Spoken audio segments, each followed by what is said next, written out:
Analog horror is taking over the internet by storm, and it's even starting to spill over into movie theaters. We've got Skinamarink, and we've got a Backrooms movie coming soon. Analog horror is about as big as it's ever been right now. So it stands to reason that there are a lot of little analog horror accounts that make analog horror that just kind of get lost in the fold of things. Even if the channel itself isn't lost, like people know about it, people watch their videos. A lot of these channels are more anthology analog horror or analog horror channels that have multiple different analog horror series going on at the same time, and one of them may be bigger than the others. So this video is going to be looking at the littler, lesser known, or just underappreciated videos from these analog horror creators. We will be looking at Moth, The Blue Channel, and Vintage 8 in that order. There will be timestamps in the video if you don't really care about what's going on with Moth. Maybe you want to hear about Vintage 8, then you can just skip forward to Vintage 8. Maybe if you want to hear about Blue Channel, so forth, whatever. So let's get right into it. Thank you all so much for watching, and here we go. So we'll first go over to the channel Moth. This channel will be linked in the description. I highly recommend you check them out. Moth is kind of an anthology analog horror channel. There's lots of videos, and not all of them belong to the same storyline. The most popular series on Moth's channel is something called like Meet Your Neighbors. It revolves around kind of a weird neighborhood. However, I'm not going to be focusing on that. I'm going to be focusing on something called the Ganzfield Experiment, or Ganzfield. I don't remember how it's pronounced. But the Ganzfield Experiment makes up 2 videos on Moth's channel. The entire series from start to finish, after both videos is over, is probably 7 minutes long, I would guess, maybe less than that even. And it is strikingly good analog horror that I think is overlooked over all the other videos on Moth's channel. So go check out Moth, go check out the Ganzfield Experiment, but we're going to get into just exactly what the Ganzfield Experiment is. So we see that what we're watching is from the MVA broadcasting service, and this is kind of an overarching connection between all of Moth's videos. There's something to do with MVA, at least in the other ones I had watched. I haven't watched every video on the channel, so could be wrong about that too, but MVA kind of connects all of the different stories. However, Ganzfield stands on its own as its own analog horror. The Ganzfield Experiments are basically just, it's a real term, and it just means kind of staring into a blank space and tricking your brain into believing that something is there. He proposed that when subjects gazed into an entirely featureless field of vision, their mind would hallucinate to fill the blank space. This would change the waveform of the subject in unique ways that can be exploited. So these experiments that we're looking at, we can tell that they're trying to do is transmit mental pictures between 2 people within the experiment. Basically make a brain connection. However, it seems that something else that can happen is that the 2 people can merge either the same brain or into the same person. I'm not for sure on that.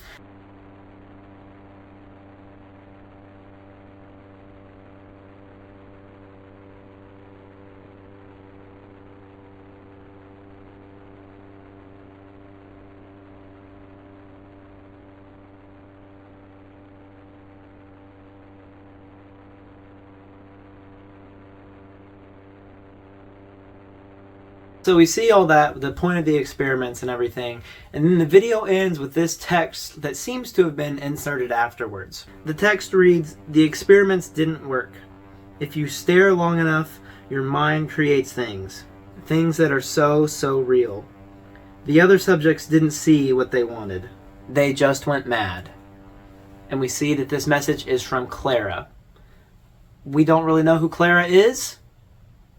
We don't really find out until maybe more Ganzfield Experiments come out, or perhaps I need to watch more of Moth's videos to figure out who Clara is. I really just wanted to focus on the Ganzfield Experiments, but we see that this message comes from someone named Clara, and that creates a great mystery around who's running these experiments, what they're for, all of this. So we know that the first bit of text from the last video said the experiments didn't work, but the description for part 2 reads like this: "The experiments did work." Something interesting about this video is that it starts off with a voiceover. However, there is a deeper voice over the top of this voice.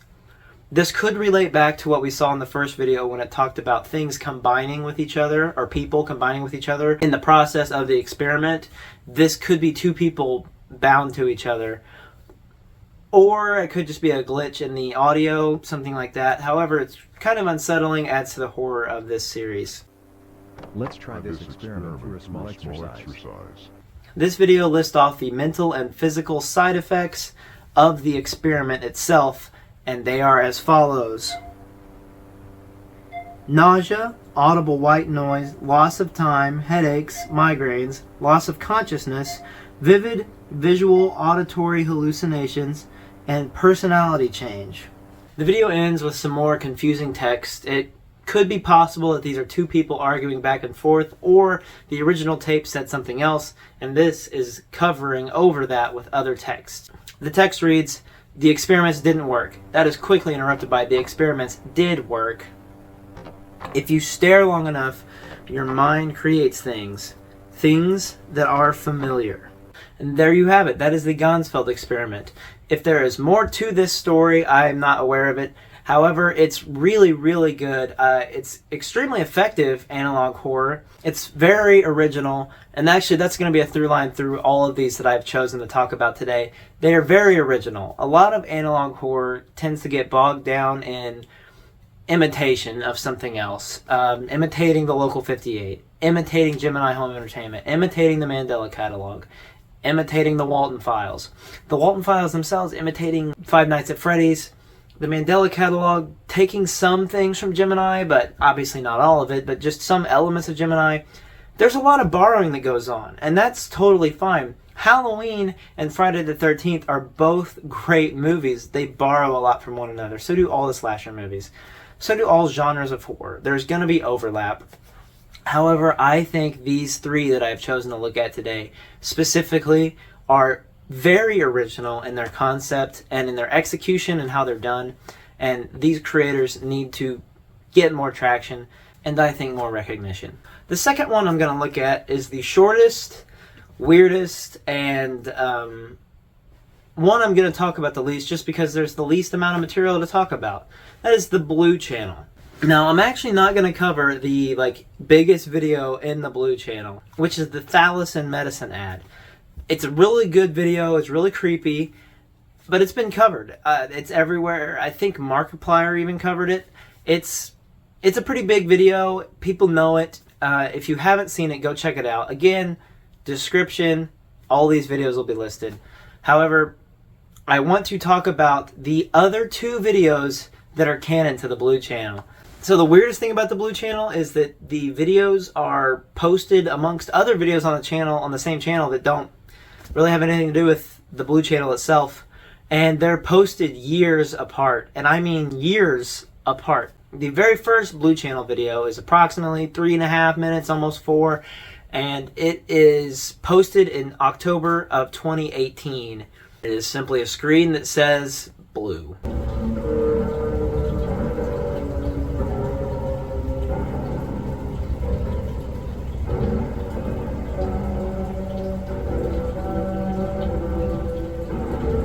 Then 2 years later, after analog horror has become a much bigger deal, we get another video. This one is almost 9 minutes, and it is just a blue screen with this unsettling music, and it just says blue.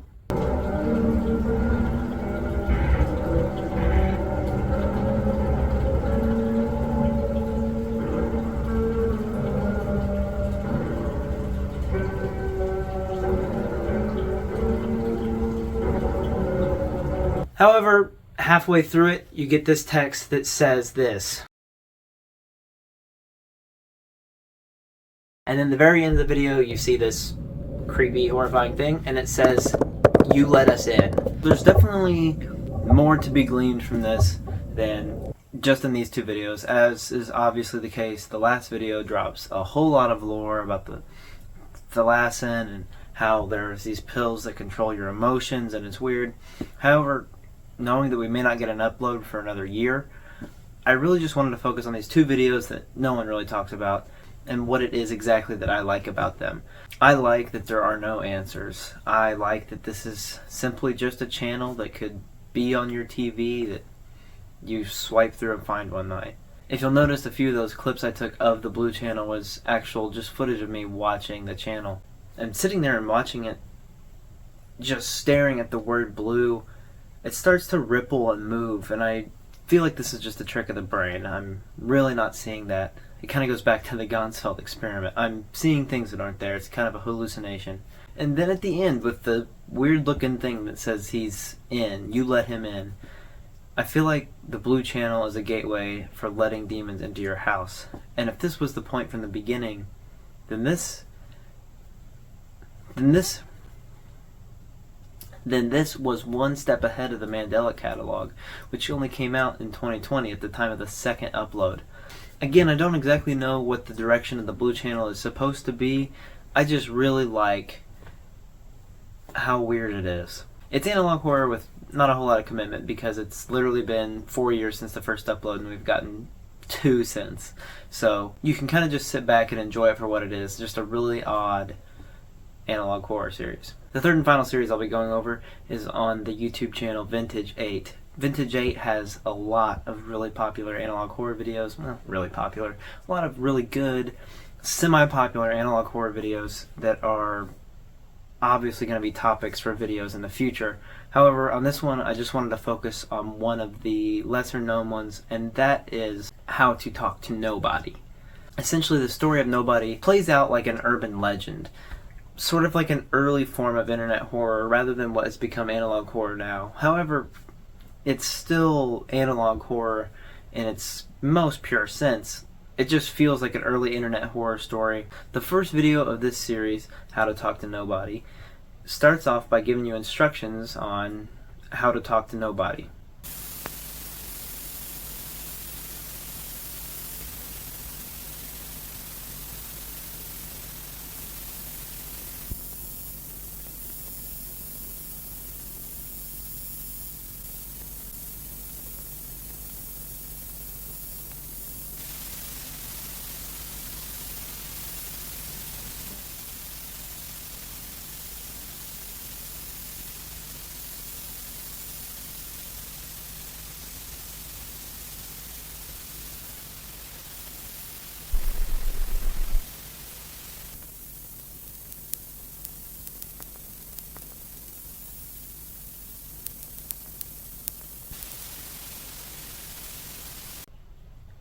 On concept alone, this is honestly terrifying. A demon that answers your questions on a pre-recorded tape is honestly horrific.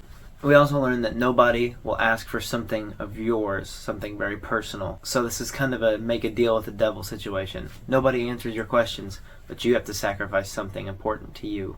The second video talks about what will happen if you offer nobody a dark secret. Also, if you haven't figured out by now, nobody is kind of the name of this demon that lives in the videotape, or that will answer your questions. This kind of plays off of something from the Odyssey, which is when Odysseus is confronted with the Cyclops, he says that his name is Nobody. Cyclops is stabbed in the eye and running, and he's like, oh, his parents are like, what happened? Who did this to you? He says, nobody did this to me. And they're like, you stupid Cyclops. And they leave him. It's kind of a play on the idea of giving something the name Nobody so that people kind of think you're crazy. Because yeah, nobody's going to answer you if you just record a video of a chair and ask it 3 questions. But what if nobody did actually answer you? It's kind of the question this asks. Part 2 of this series is a video about what happens if you offer nobody a dark secret. You first must sacrifice something you love in front of the camera. But yeah, pretty terrifying, sacrificing something you love in front of the camera, implying some sort of blood sacrifice, or you just like smash a watch. I don't know. I took it a way darker direction than it necessarily had to, but I think that's what it's supposed to be.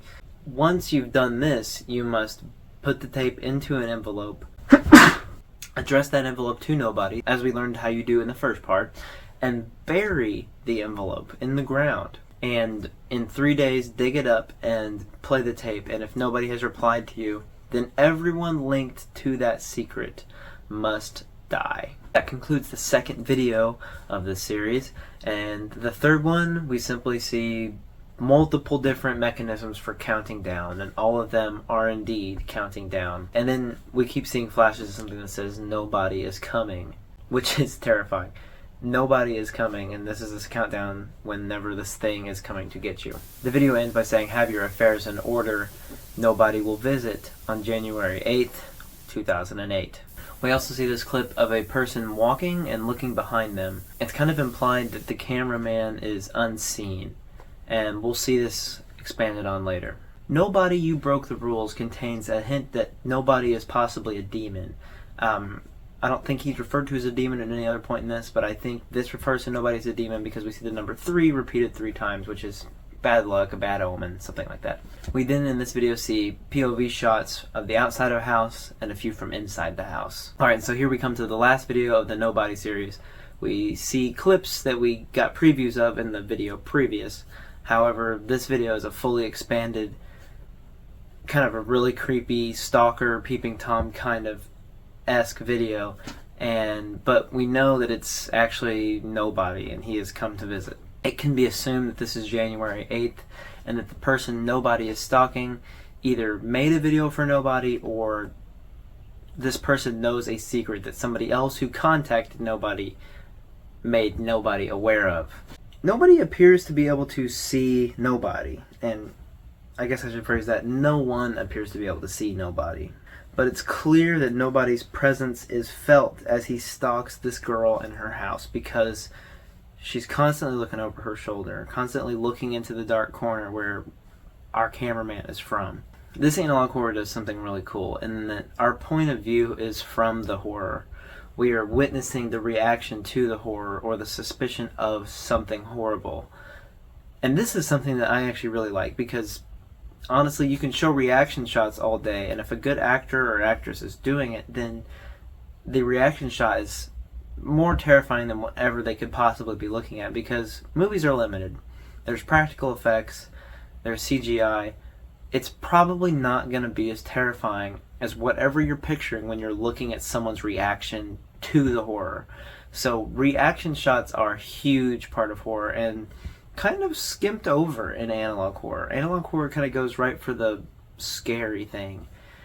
This one, however, does not. It presents you with a concept, and it places you in the body of the horror and shows you the reactions to said horror.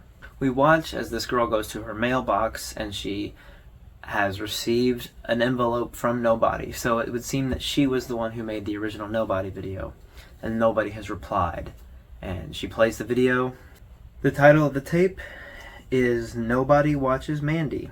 And we see as Mandy watches the tape, gets freaked out, gets up and looks around, because obviously the tape she's watching is the tapes we've been seeing of her being followed around her house and throughout her daily life. And the video ends by saying this.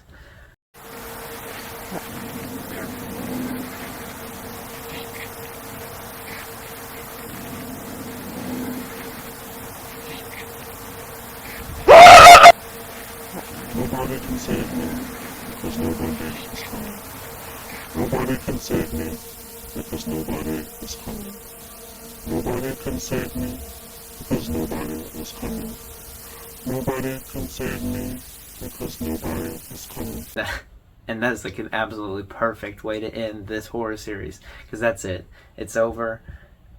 Oh, it's so good. Something I actually really like about this is the live action. Live action in analog horror is really hit or miss. Typically it's a miss, I'm gonna be honest, but in this it's absolutely perfect. Something else I really like about the Nobody series is that it just feels like something that my so-called friends would have like told me was real in grade school and just would have, kept me up all night. Like, there's a sort of nostalgia to analog horror anyway, but this one has a different kind of nostalgia for me, where it's like this urban legend that I definitely would have heard as a kid from my friends, like I said, who would have convinced me that it was real because they themselves were convinced. And it does draw a lot of similarities to like some of that early 2010s kind of horror. More of a digital horror than an analog. However, it's analog because the camera is a VHS camera. It's a VHS filter over it. So it's the kind of horror that comes from digital horror, but it's placed in an analog setting. And it's really original, and it's short and sweet, and it's really good. I love this series. I will definitely explore more Vintage 8 stuff in the near future. I've mentioned before in previous videos that analog horror doesn't scare me a whole lot anymore, and actually horror in general just has never really scared me a ton. You know, it's hit and miss, and things do scare me. I'm not saying I don't get scared, but this one got me with the scream at the end, I'm not gonna lie. Anyway, I hope this will do it for now. Lots of stuff planned in the future. I've got a really big project in mind that I'm gonna start working on after I've finished editing this video. You probably won't see it for a while. I'll probably be posting different videos in the meantime. I've got a big project in mind. I hope it goes over well. But I thank you all for your support, and anyone who's watching this late, you are the true fans, and honestly, thank you guys so much for watching, and I'll see you next time. Bye.